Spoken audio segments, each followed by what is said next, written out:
Hello everyone, আসসালামু আলাইকুম। সবাই কেমন আছেন? আশা করছি যে যেখানে আছেন ভালো আছেন, সুস্থ আছেন। আল্লাহর অশেষ রহমতে আমরা অনেক অনেক ভালো আছি। তো আজকে 17 ডিসেম্বর। তো আজকে সকালবেলা একটা পার্সেল আসছে, আর এটা হচ্ছে একটা ট্রাভেল ব্যাগ। এর আগে আমি কখনো অনলাইন থেকে কোনো কেনাকাটা করি নাই। যত যা কেনাকাটা করছি আমি সরাসরি সব থেকেই কেনাকাটা করছি। আসলে অনলাইন থেকে কেনাকাটা করতে আমার খুব একটা ভালো লাগে না, আর অতটা আমার বিশ্বাসও হয় না যে ভালো জিনিস পাবো কিনা। তো এই কারণে আর অনলাইনে কিছুই কিনি না। তো আজকে এই ব্যাগটা আমি অনেকদিন ধরেই দেখি, অনলাইনে ঘোরাঘুরি করতেছে, তো আমার কাছে খুব ভালো লাগতো। তো ভাবলাম এই, আর আমি কয়েকবার মার্কেটে খুঁজছিও, পাই নাই, খোঁজার পরেও ওটা আমি পাই নাই। এছাড়াও অনেক অনেক ব্যাগ ছিল, কিন্তু আমি কিনি নাই। এই ব্যাগটা আমার দেখে খুব ভালো লাগতো। তো আজকে ফাইনালি কিনে ফেললাম, আর আজকে ডেলিভারি ম্যান এসে দিয়ে গেল।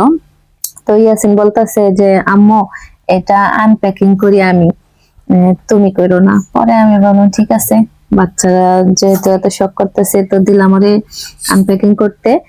তো ব্যাগটা আমি ফেসবুকে যেরকম দেখছিলাম, আসলে অতটাও সুন্দর না আমার কাছে। আসলে সামনাসামনি দেখে অতটা ভালো লাগে নাই, কিন্তু মনে হইতেছে একটু কোয়ালিটিটা ভালোই, ওয়াটারপ্রুফ। তো কথা বলতে বলতে আমি রান্না করতে চলে আসলাম, আর এই রান্নার ভিডিওটা আরো কয়েকদিন আগের করা ছিল। তো কয়েকদিন ধরে আমি আসলে ভিডিও এডিট করার কারণে আপলোড করতে পারতাছি না।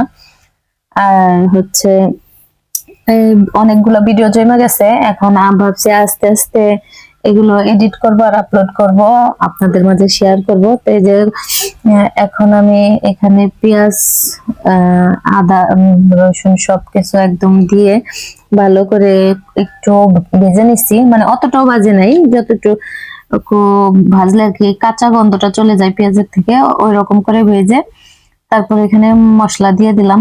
এই গুঁড়া মশলার ভিতরে দিছি হচ্ছে হলুদের গুঁড়া, মরিচের গুঁড়া, আর ধনিয়ার গুঁড়া, আর হচ্ছে লবণ দিছি।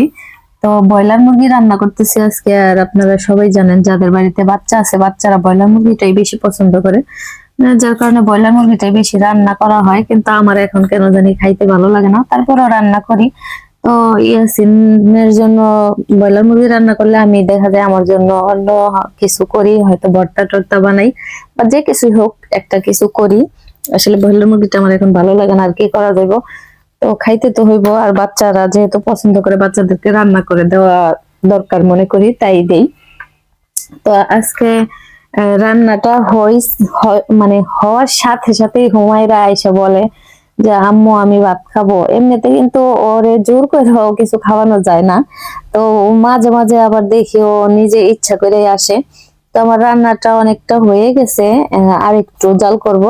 তার আগে আমি ভাজা জিরার গুঁড়া দিয়ে দিলাম, আর ভাজা জিরার গুঁড়াটা দিলে তরকারিটা খাইতে ভালো লাগে। আর জিরা আমি কাঁচাটা অনেকে দেখি বাইটা তারপরে দেয়, কিন্তু আমি ওইটা করি না। আমি একদম মচমচে করে ভাইজা তারপর গুঁড়া করে রাখি। যখন রান্না প্রায় শেষের দিকে থাকে তখন আমি এই ভাজা গুঁড়াটা দিয়ে দেই। তো আমার রান্না হয়ে গেছে। এই যে হুমায়রার জন্য ভাত নিছি, একটা আলু আর এক পিস মুরগির মাংস দিছি। এই যে